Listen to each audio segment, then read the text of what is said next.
5, 4, 3, 2, 1. Start. I am glad to welcome you to the first meeting of the University Grants Commission. In accordance with one of the recommendation of the Central Advisory Board of Education, the Government of India decided in 1945 to set up a University Grants Committee. The functions of this committee were confined to the three central universities, and it was only an advisory body. There were several non-officials who were members, but they acted on a part-time basis, and there was only one whole-time officer who acted as secretary for the committee. With this limited personnel and the circumscribed powers, it was not surprising that the University Grants Committee was not able to make any effective contribution to the development of university education.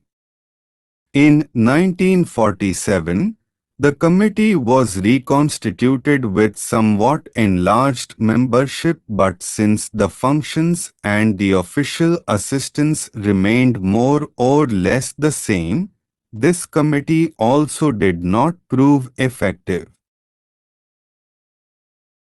In 1952, the Government of India therefore decided to set up a reconstituted University Grants Commission with a full-time chairman and full-time secretary and with enlarged membership.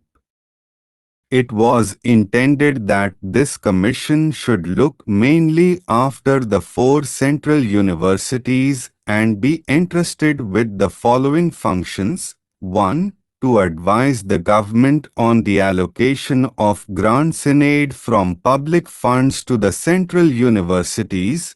2. To advise the government on the allocation of grants in aid to other universities and institutions of higher learning whose case for such grants may be referred to the Commission by the government, and 3. To advise the universities and other institutions of higher learning in respect of any question referred by the government to the Commission. After the passing of the Constitution, the central government was entrusted with an important responsibility in higher education in respect of the coordination of facilities and the maintenance of standards in the universities. The government considered various measures for the discharge of this responsibility and came to the conclusion that it could be best fulfilled by the establishment of a Council of University Education by an Act of Parliament. A draft bill to set up a Council of University Education was accordingly prepared and circulated to the universities in order to secure the largest possible support and cooperation from them. The draft bill was considered by the Inter-University Board, which agreed with the objects of the bill as such. The government accepted this recommendation as itself felt that a properly constituted University Grants Commission with enlarged powers and functions could discharge these duties more effectively. This also appeared to be in consonance with the recommendations of the University Education Commission. In its report, the Commission had recommended that a University Grants Commission on the lines of the University Grants Committee in Great Britain should be set up as early as possible. The Scientific Manpower Committee had also recommended the provision of generous grants for the development of postgraduate facilities in the universities.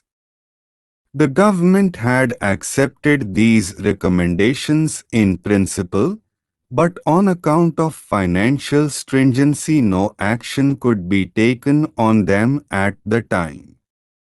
After the acceptance of the 5-year plan, it was known that some funds had been provided for the improvement of university education, and the Ministry of Education considered the time appropriate for the establishment of a University Grants Commission.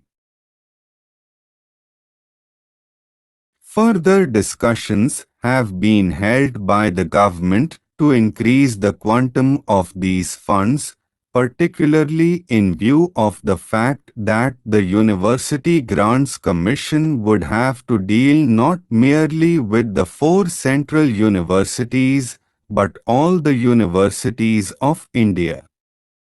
I am happy to announce that we are now in a position to establish a statutory University Grants Commission with larger funds to look after all universities, and this commission will also serve as an instrument of university reform. Draft bill has been prepared, and it is hoped that this will be presented to Parliament at an early date. The consideration of the bill by Parliament and its enactment is likely to take some time. The government, however, felt that in view of the growing problems of the universities, immediate action was needed.